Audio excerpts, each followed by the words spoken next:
Ah, hey.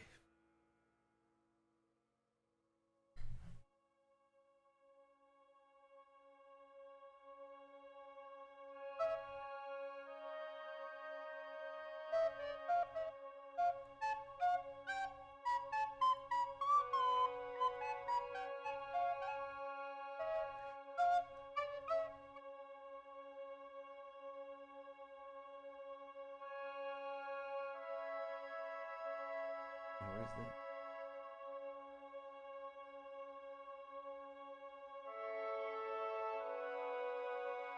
Oh no.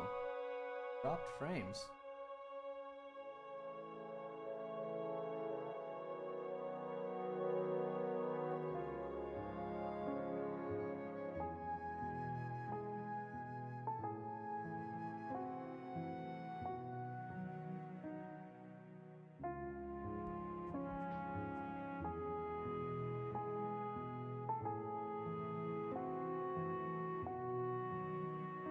Hmm. Hmm. Dropped frames. Let me go.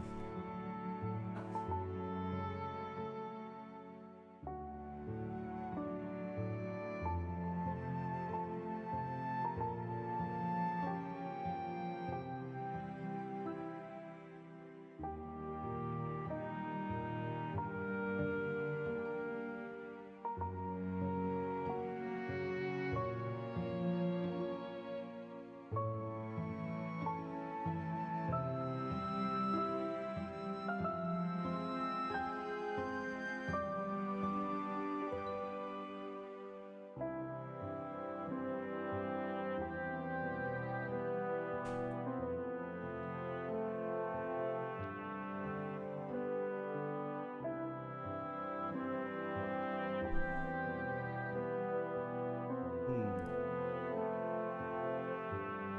All right.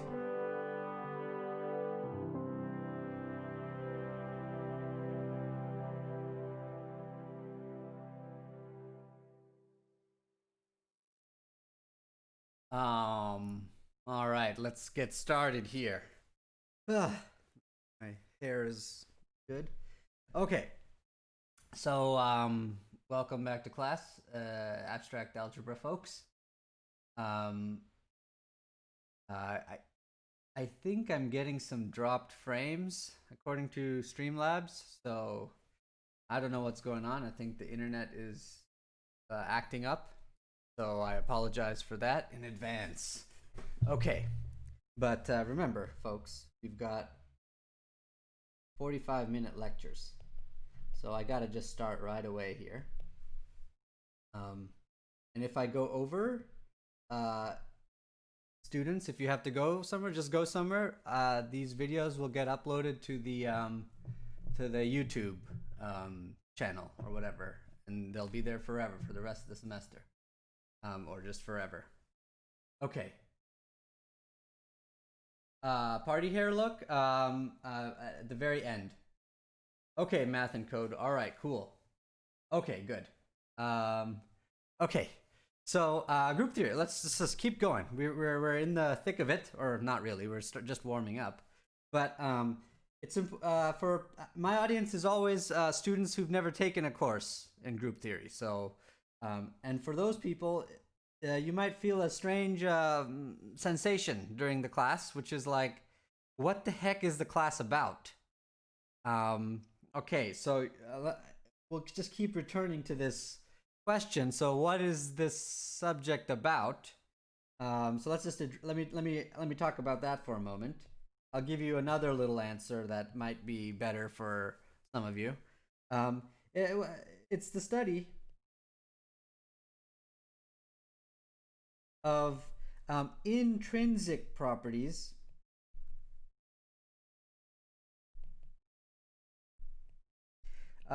common to all groups. Okay, so this is one part of the study. This part of it. Part of it. Part of the study is intrinsic properties that are common to all groups. Okay. Or to many, many groups, huge collections of groups at a time.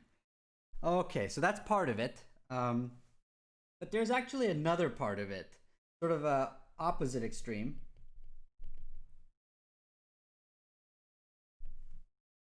It's also, you can also find some strange people in the world who study particular groups really, really well.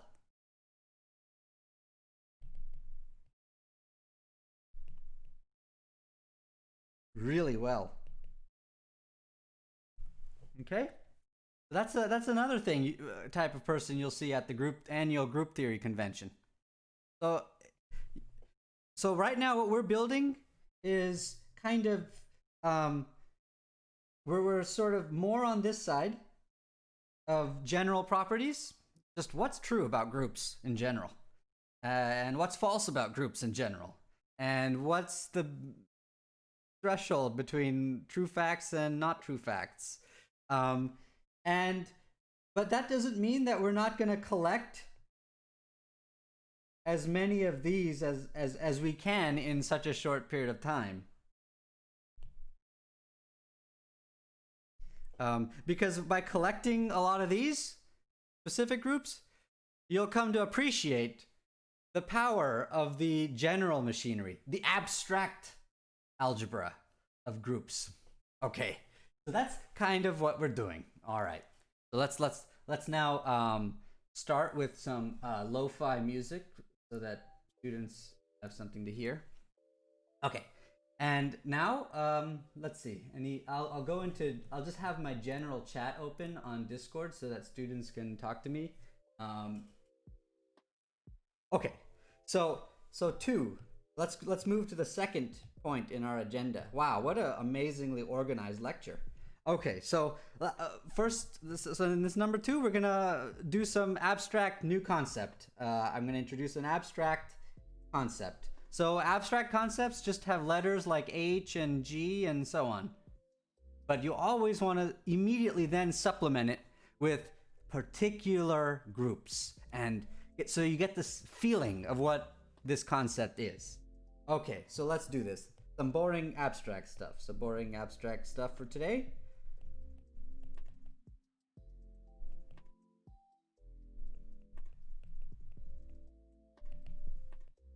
Okay, so the concept is the concept of a subgroup.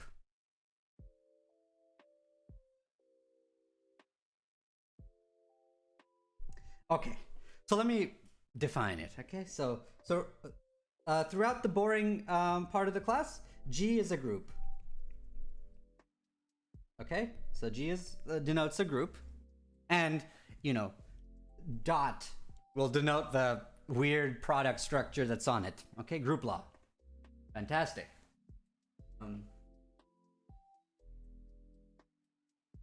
Math and code. That is a that kind of story is I've heard that kind of story like thousands of times. It's hilarious, and I believe it. There are other parts of mathematics where that happens too. So everyone read the little anecdote of math and code. It's great.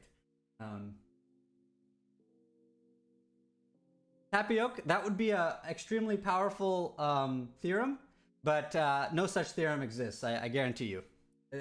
It's like almost impossible to have such a strong control of a group by knowing its cyclic subgroups. Okay. Okay. So next, all right. G is a group, and so here's the definition. A subgroup of G is a subset H. A subgroup is a subset of the group which is itself a group under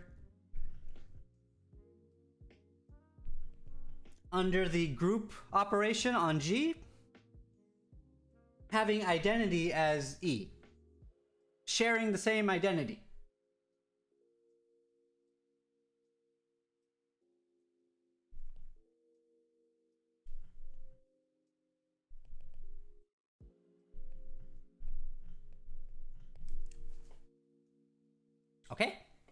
So let me draw a picture. An abstract picture. Okay, here's our group.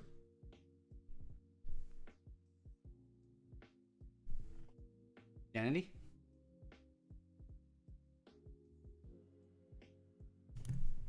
There's a subgroup. Now, that's a completely useless picture, but that's why it's abstract, isn't it? It's like abstract art. It's like a Rothko or something. Or something. All right, there's your little picture of a subgroup. Now, the first thing I want to say about a subgroup. First thing. One comment. It's very, very tricky to be a subgroup.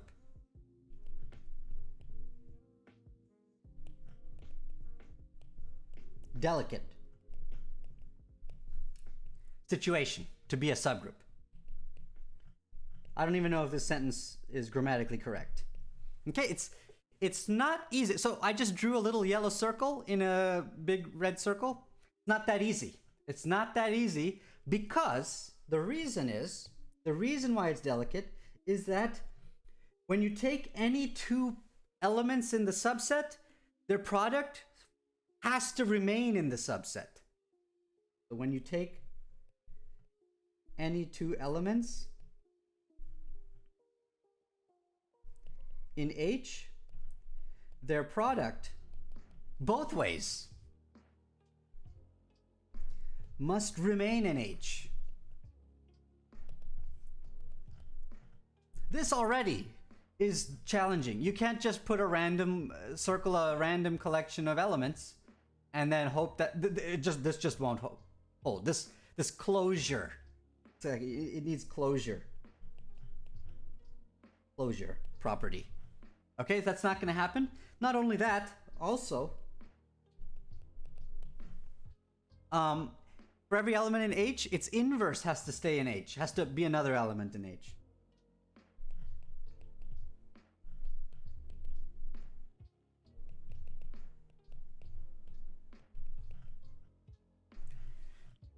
This is not going to happen if you just circle a subset of a group.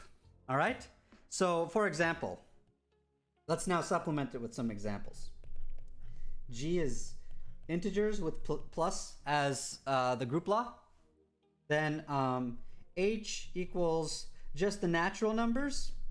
0, 1, 2, 3, 4. This subset, this is not a subgroup. Now notice, it's still closed under the operation.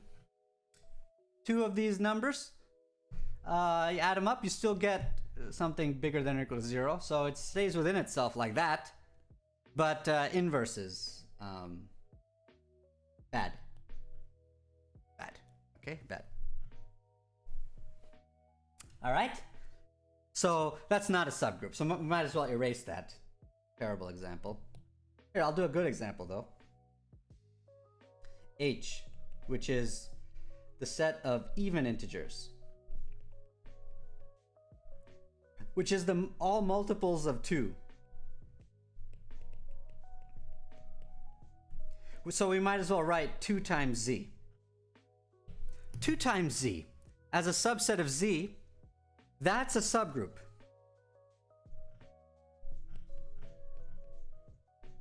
Okay, so maybe we should draw that. Okay, so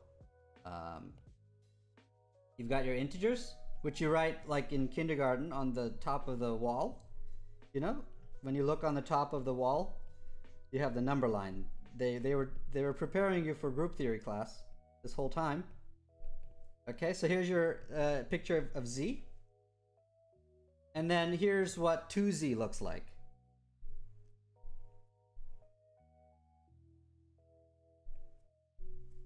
Okay, so the yellow stuff is H. Okay, and my color coding has just gone completely garbage. Sorry about that. All right, so that's a classic example of a subgroup of a group. All right, Now there are some really, really stupid examples. We should just get those out of our way. So completely dumb examples. Completely silly examples.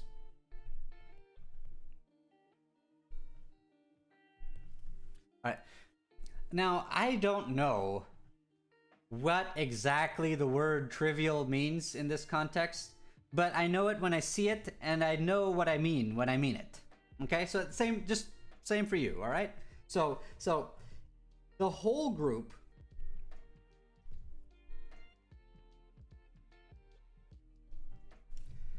is a subgroup.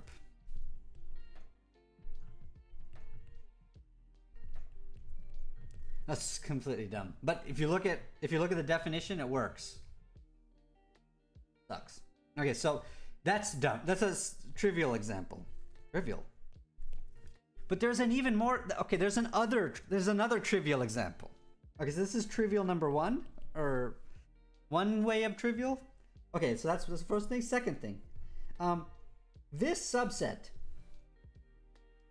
Just take the identity element and circle it as your yellow circle.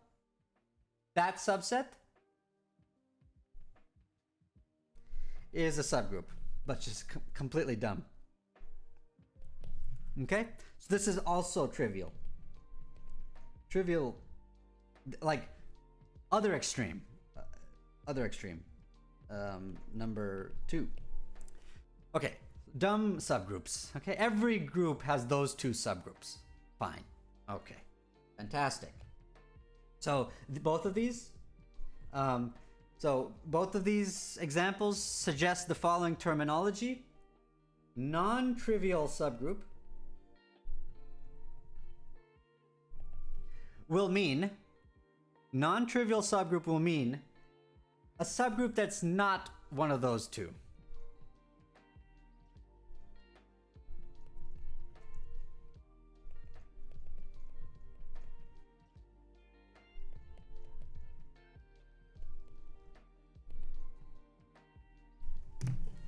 Okay?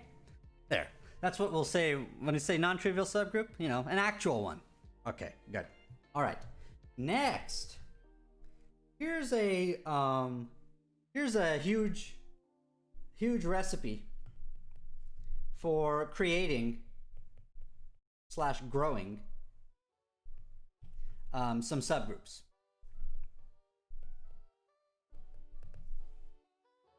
Oh, hi, Dr. Young's lab. Oh yeah, wonderful.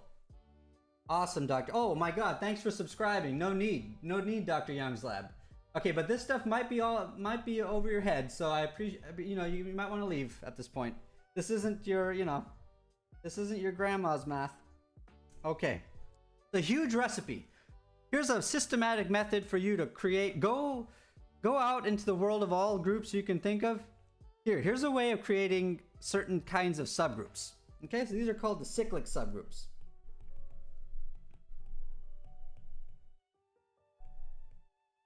Okay, so this is a type of, it's a kind of an example, all right? So here's the recipe. Take your favorite element,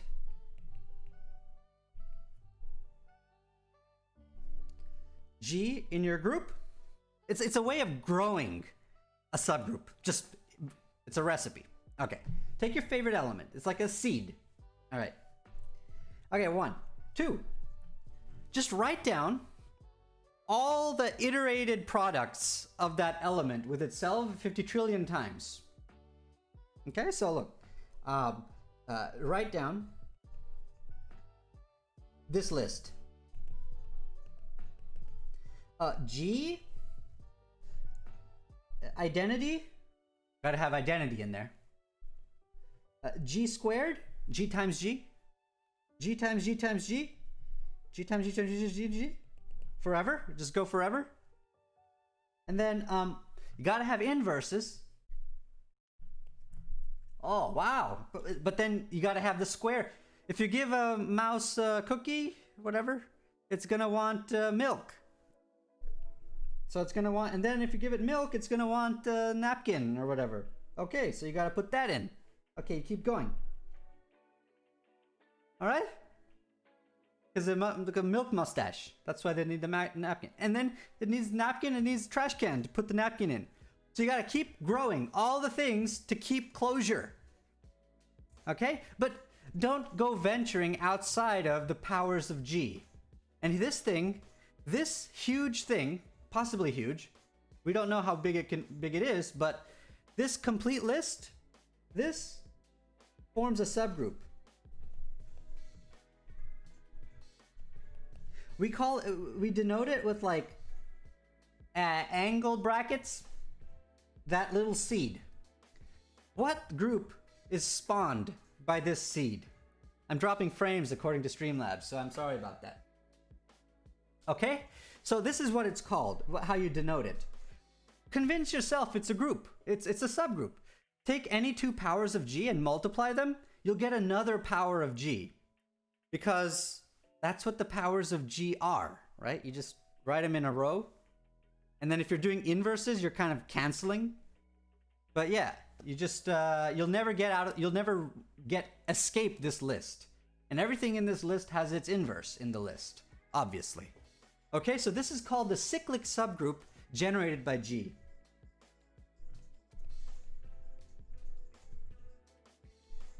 Generated by this little element. Okay? And so in this way, each element of the group sprouts off a subgroup. Okay. So I'll get back to why it's called a cyclic subgroup. We'll come back to this.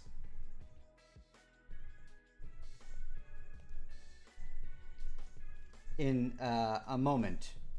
And a moment might be Friday. Okay? Because I need to see what time it is in my 45-minute lecture. 9:50.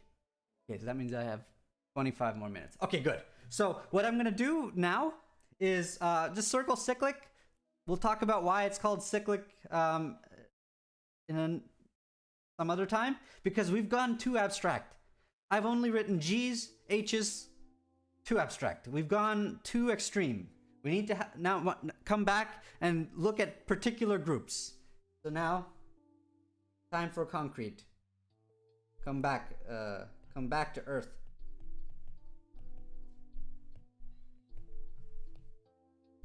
Let's go investigate a concrete example.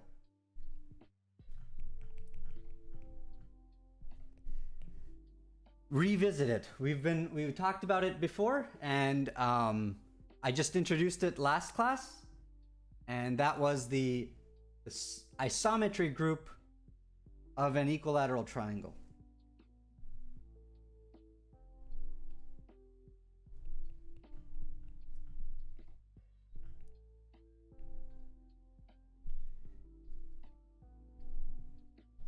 It's called D3.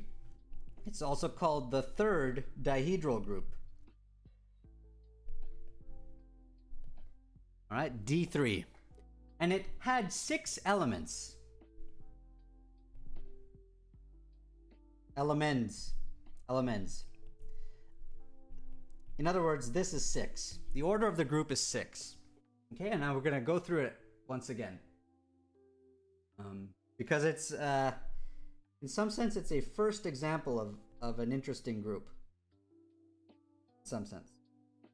Oh God, so we know what's going to happen here. What's going to happen here is I actually don't know how to draw an equilateral triangle. That's what's going to happen here.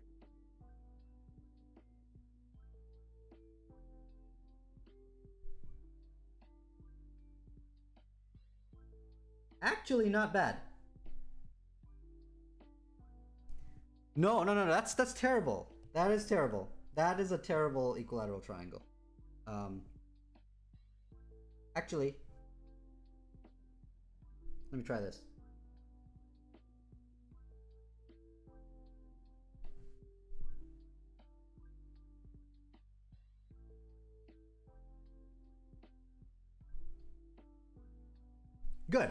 Good enough. All right?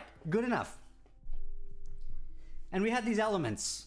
One of them was called, let me draw the axes. Let's call this the axis 0. Okay? We'll call this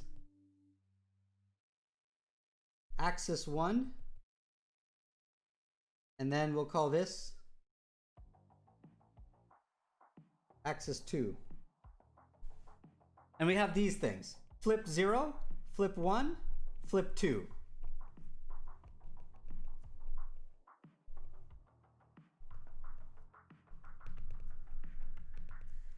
We've got the three flips, the flip symmetries of a triangle, of an equilateral triangle.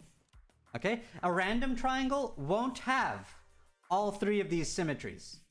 In fact, only isosceles triangles have such a flip symmetry to begin with. But the equilateral triangle has three of them. It's more symmetric. That's why it's better. Okay. Yeah, tapioca, the notation is not systematic, but Dn is usually a group of order 2n. That's sort of the most common notation, but not everyone uses that, unfortunately. And the people who don't are dumb. Okay, there you go. All right, so let's go. Next, we need what is this? Rotations. Rotate once, but rotate counterclockwise with one notch. And one notch is worth 120 degrees.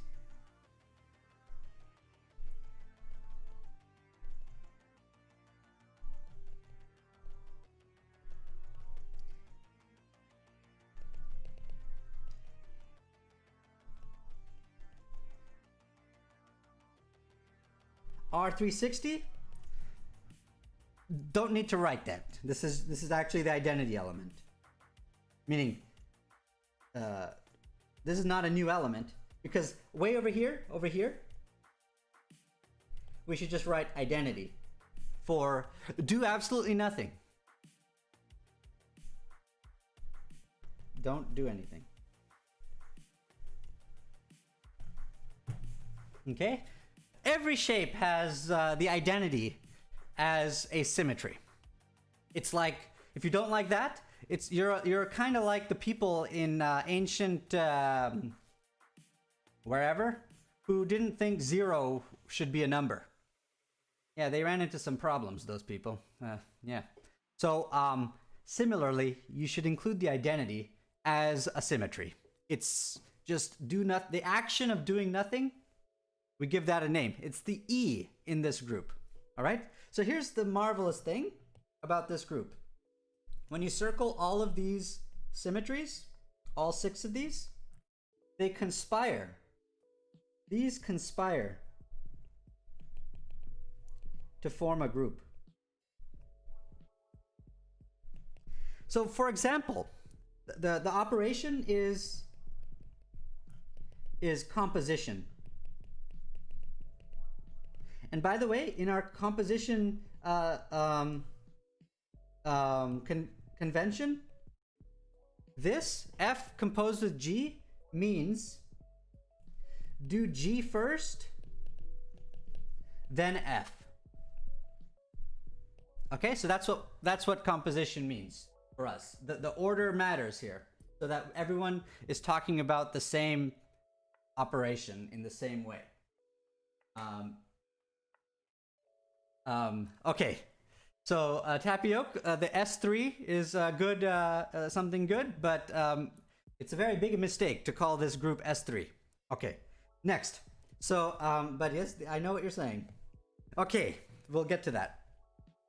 So this, by the way, is not entirely obvious. The fact that these conspire to form a group is not obvious, because what you have to check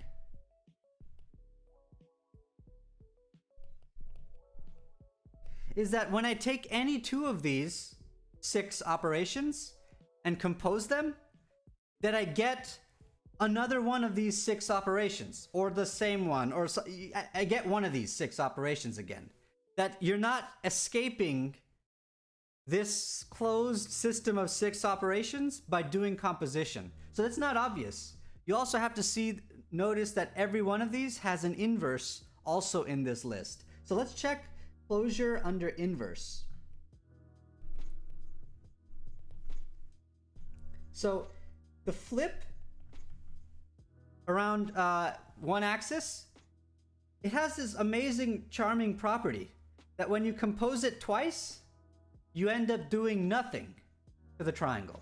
That's clear because this dot goes here and then it comes back to itself. And so the composite is the identity activity on this triangle. Okay, so I'll just erase that. So this means that the inverse of this flip is itself, or right? These two statements, that an element is its own inverse versus an element has order 2, those are equivalent statements thanks to algebra. If you have f something squared equals identity, you can multiply by the inverse on both sides.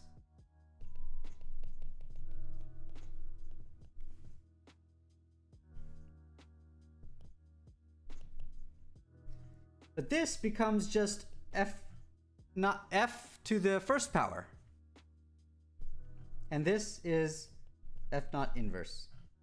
So saying that an element is its own inverse is the same thing as saying that the element had order 2. So being order 2 is like something that when you do twice, you don't do anything. And it's also to undo it, do it again. Undoing it means doing it. Good. So each of these is its own inverse. Fantastic. So those inverses are still within our set of 6 symmetries. Awesome. Okay. Now, these rotations you have to now realize. So the inverse operation of rotating by 120, doing the opposite of that is rotating by 120 the other way. But rotating by 120 clockwise is actually the same as rotating 240 counterclockwise. Fantastic. Oh, Smash Times Fool's here. A moderator here, so everyone has to behave. Everyone behave, don't say anything wrong. Okay. Okay, so Dr. Youngslab says some smart thing, and then people can read that if they want. I mean, can't trust half the thing he says, so I don't know. Something about chemistry. Okay, so so great. This thing's inverse is in, and of course this one's inverse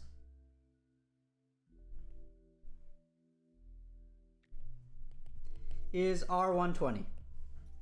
So rotating 240 counterclockwise. I don't know if the movie I just gave on the screen is right, but counterclockwise is our convention of positive angle. Okay, 240 that way is 120 the other way. That's all we're saying. Okay, so fantastic. Closed under inversion. But now what I want to do is explore, say, a sample pair of multiplications to see closure. Okay, so let's now explore rotation composed with a flip. R120 composed with F, like that, okay? So what is this as a single operation on the triangle? So what this means, what it means is flip across 0 first, 0 axis, then rotate counterclockwise, 1 notch, not 2 notches. Okay, great. So let's just go do that and explore the input-output relationship that this will have. Okay, so this is going to be, you should be able to do this by hand quickly when asked. If you can do this by hand quickly, that means you're proficient with this particular group. Okay, so you're proficient enough for our purposes. Okay, so when we flip this thing, and then rotate, what we're trying to tease out is the total input-output relationship experienced by this triangle. So what we should do is we should do some contact tracing. So that's what we should do. We should do some contact tracing. This is a thematic lecture so that people understand this happened during the COVID tragedy. So contact trace. So here's a starting person. Start. Then do F flip to it. The cool thing about flips are that flips preserve an entire line. They keep the entire line stationary. And rotations, they keep very little stationary. Keep that in mind as we keep going like this. Okay, so if you start here, this dot under flip stays in itself, stays put.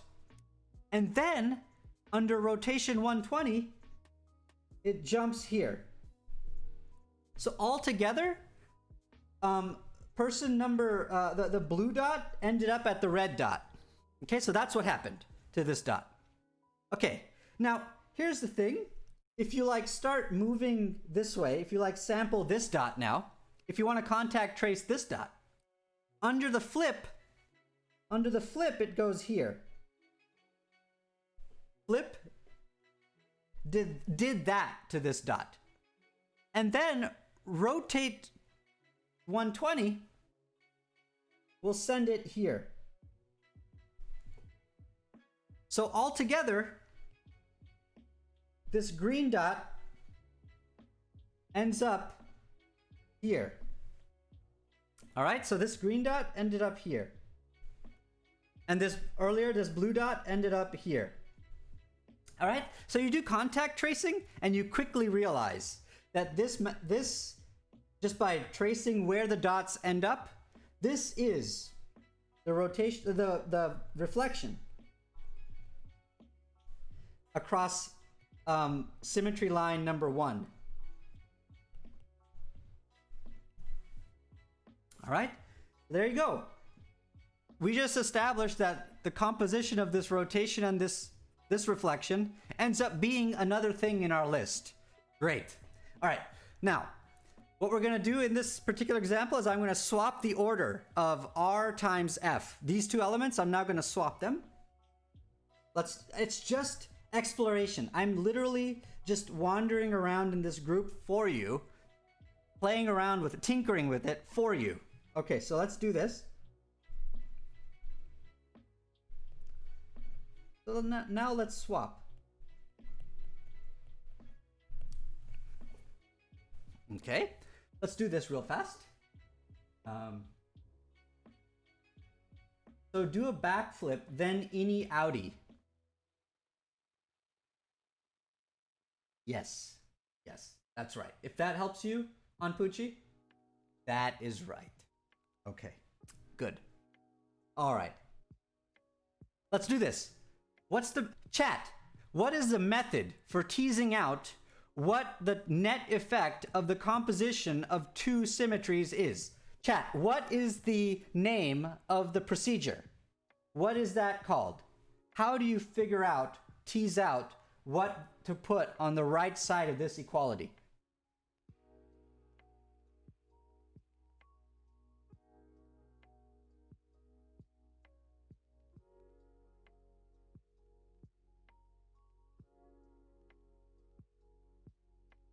Tedium, 1.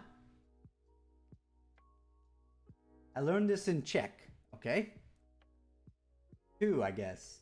It's called contact tracing. Contact tracing. Follow your nose. Okay, so let's look at this. All right, so you draw up your triangle. Nice, you just start with a fresh one. You don't want to get all cluttered. Start with the fresh one. All right, fresh one. And now what we're going to do is rotate first by 120 and then flip across axis 0. All right. So what happens to blue dot? Well, first, blue dot goes here under rotate 120. All right, that's where it goes. And then when you flip across 0, 0 axis, then it'll bounce to the bottom corner.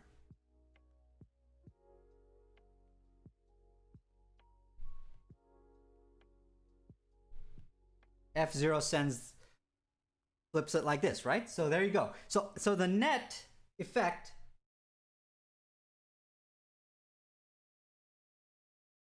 fantastic. The net effect is this.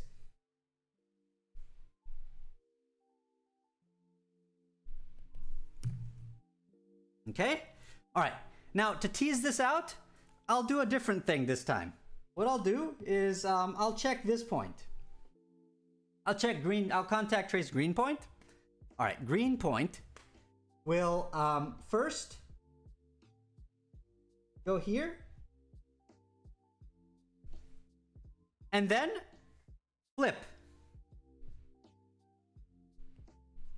So it'll come back to itself. Net.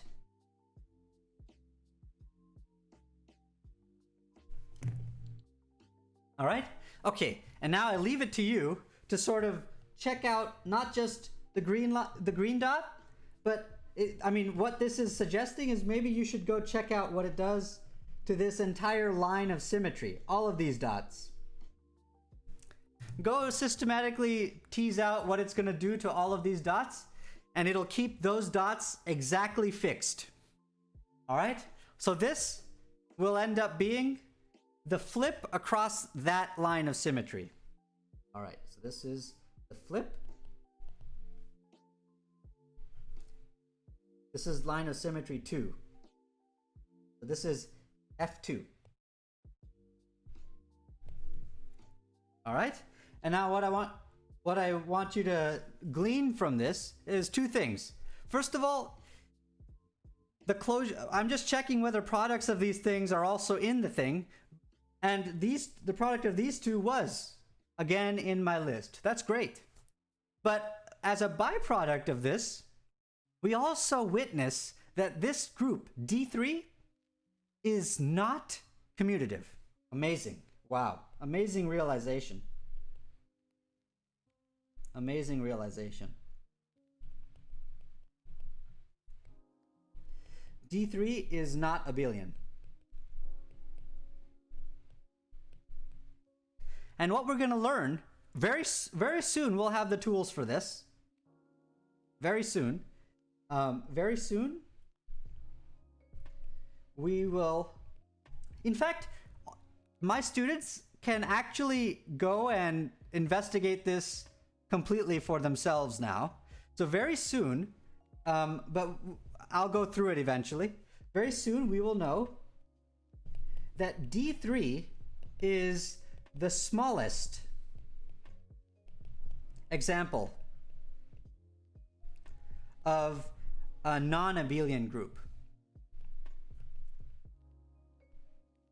So it plays like it as an example that you should use to sort of test true or false statements, or to test little grandiose claims that some fraud is trying to sell. Test it on D3 because it's serving as the least complicated, smallest non-abelian group. All right, so that's just one reason why D3 is special and holds a special place in my heart. Okay, so D3 is a good example because it's first non-abelian group. Notice that you had to go to order 6, size 6, before non-abelianness is born in mathematics. Okay.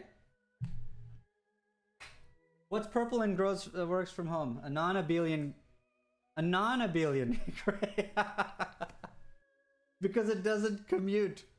That's Joseph has a little bit of a joke. What's purple and works from home? Answer: a non-abelian grape. That's just great because if it commuted, it would be an abelian grape. That's a little bit of a humor in the chat. So that's wonderful. Okay, good. D3, awesome. Go home, class, and multiply all pairs of these things so that you understand what composition means. Several students in the past, when I've taught abstract algebra, get their wires crossed when they do contact tracing. So don't just nod when you see me do it, because you got to train your hand to do the contact tracing too, so you get an understanding of what this symmetry, what the concept of these symmetries is. Yeah. Let me tell you something where people get their wires crossed. So here's a classic confusion. Okay. Students, if you think you understand the composition just perfectly and it's not confusing to you at all, please look away at this moment.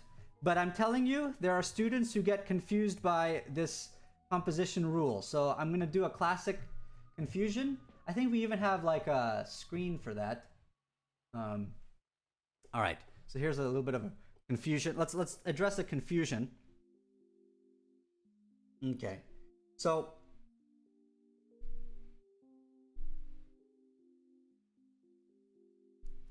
okay, let's do this composition in the dihedral group. All right? Okay.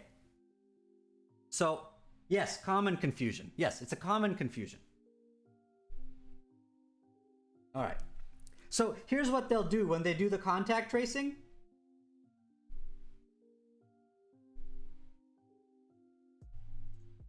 Okay. So, they'll start here. And then they'll say, oh, yeah. You do this first,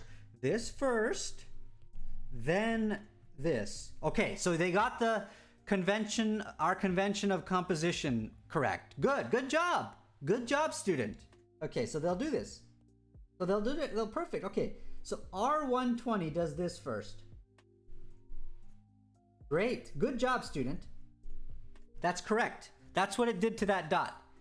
But what they'll then do is they'll also say that when you do R120, axis number 0 ends up,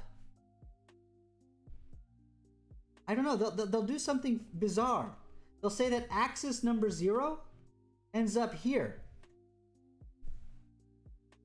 They'll also say that axis 0 goes here. And then they'll say, hold on, now I have to do F0, and so I will reflect across where axis 0 ended up.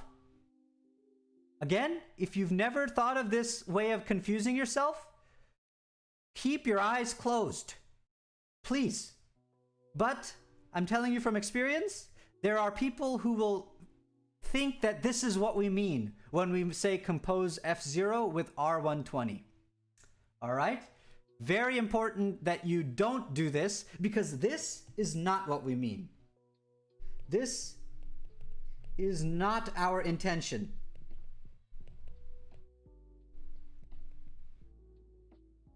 When we're talking about the dihedral group, okay?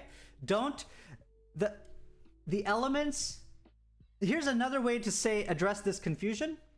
The elements flip across various axes and rotate around various angles. Those elements are done in reference to a fixed tattoo on R2, on the background plane.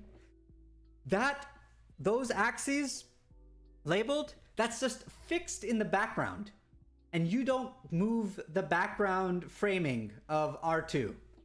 These elements are in reference to those fixed background shits. Okay?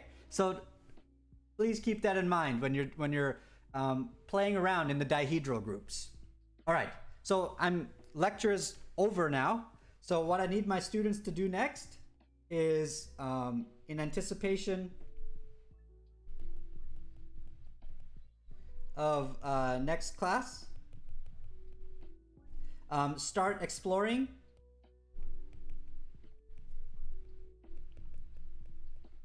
playing around in the fourth dihedral group. So the symmetries of a square. The isometries of a square.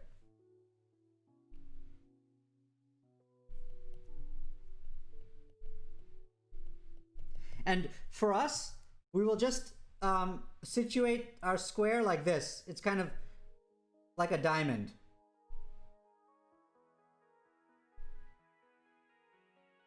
So this square.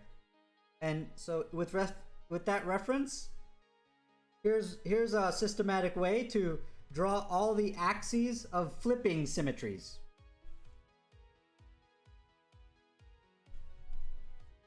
And then you also have rotate 90 degrees or something.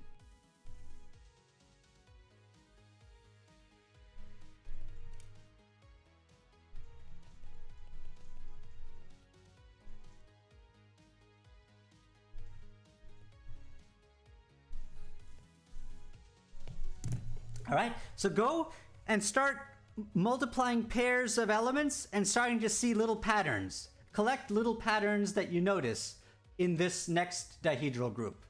And then we'll sort of learn about the dihedral groups for all n, all at once. Okay, and we'll tie it in with the concept of a subgroup. That'll happen next class. So that sounds like fun. I'm now gonna sort of go into reading chat, addressing questions on Discord mode. So let me now do that. Okay, so I need to turn sideways. Okay, so Dr. Young's lab, let's see any events that happened on the activity feed. Nothing, everyone's mostly asleep, except for Droseph. Droseph, thanks for following. 1 hour ago. I'm sorry, I didn't notice. These 45-minute lectures make me sort of have tunnel vision, so I'm sorry. I don't know if you're still here. Dr. Young? Yeah, Dr. Young usually goes to sleep early during classes. Okay, awesome. So let's see. No TTV emote. What that is. Oh. Yes. Some debates about the notation. Tapioca. Okay.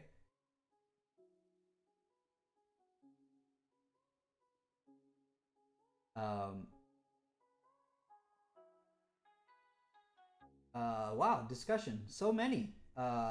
Main one would be always underestimate how much the students understand about chemistry and don't be afraid to take it real slow at the beginning. Good. Good. Same with group theory.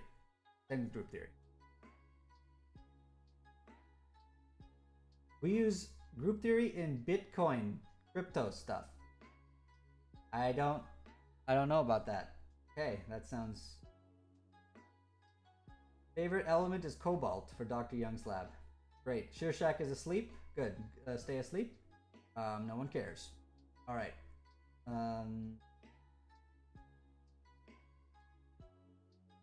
Okay. Fantastic story. All right. Good. So, as you all know, I teach a crappy Calc 2 class.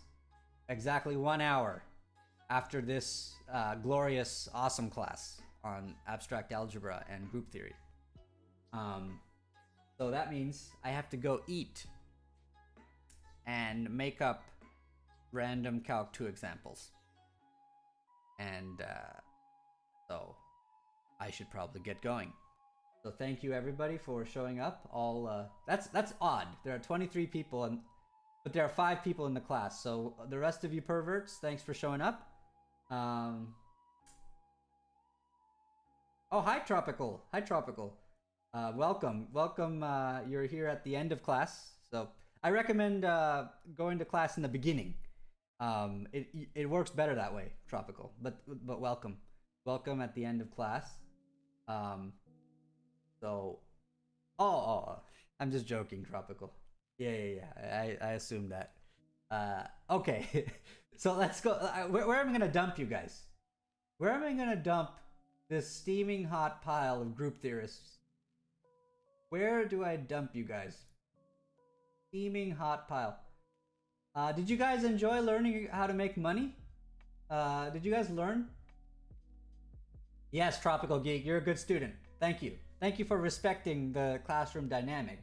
Unlike these degenerates like Sheer Shack, always just blabbermouth. Just go, you know, they can't control their fingers when they're typing. Just no restraint, these people.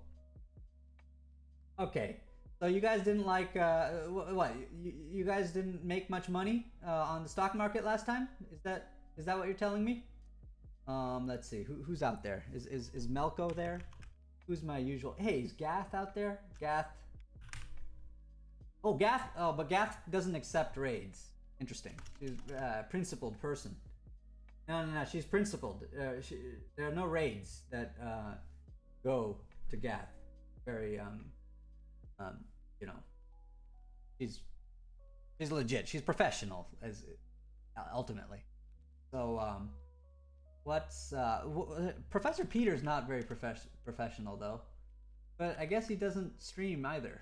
So that's terrible for streaming profession. But oh, see you later, Tropical Geek. See you later, Gath. Go to Gath. Go say hi to Gath. But yeah, I guess I'll go. All right, go. Yeah, go to Kim. Yeah, see ya, FS Rooster. See you later. Yeah, I guess I just won't raid anyone. EDSCA curve? I have no idea what that curve is. Is that some... What is that curve? I don't know what that curve is. I don't know what that curve is. SCA curve. So yeah, no, I won't teach you that because I have no clue what that is. Okay. All right. So I guess I won't raid anyone. You guys should just leave on your own, and I will do a gentle outro type thing. Raid triple asterisk. I don't know what triple asterisk is. I can't see what you wrote, so that's a good request. Oh, booyah? Booyah? Like that? Shishak? Oh. All paper. Oh, yeah. Okay, go, yeah. Here, go learn some art. See you later, Arbitrary, and welcome.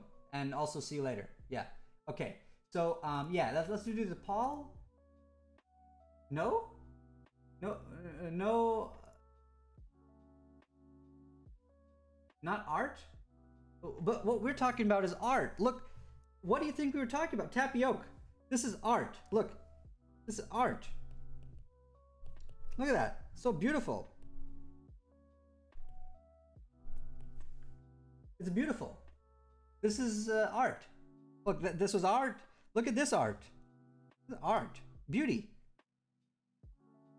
We understand that there's something cool about an equilateral triangle beyond it looks symmetric. It's not that it looks symmetric, not just that.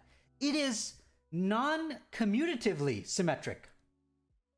It's like the first shape that's like non-commutatively, non-abelianly symmetric. We appreciate art at a very deep level. Tapioca. You see that? Yeah, you like art. So let's go. Go appreciate art with the same hemisphere. Go. Let's go. Where is it? Go. Let's see.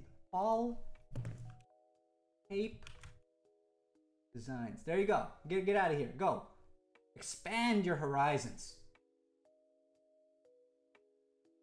Go. Appreciate art at a group theoretic level. Awesome. All right. Oh, get out of here. Okay, Sheer Shack. Yeah. I miss you too, man. Yeah.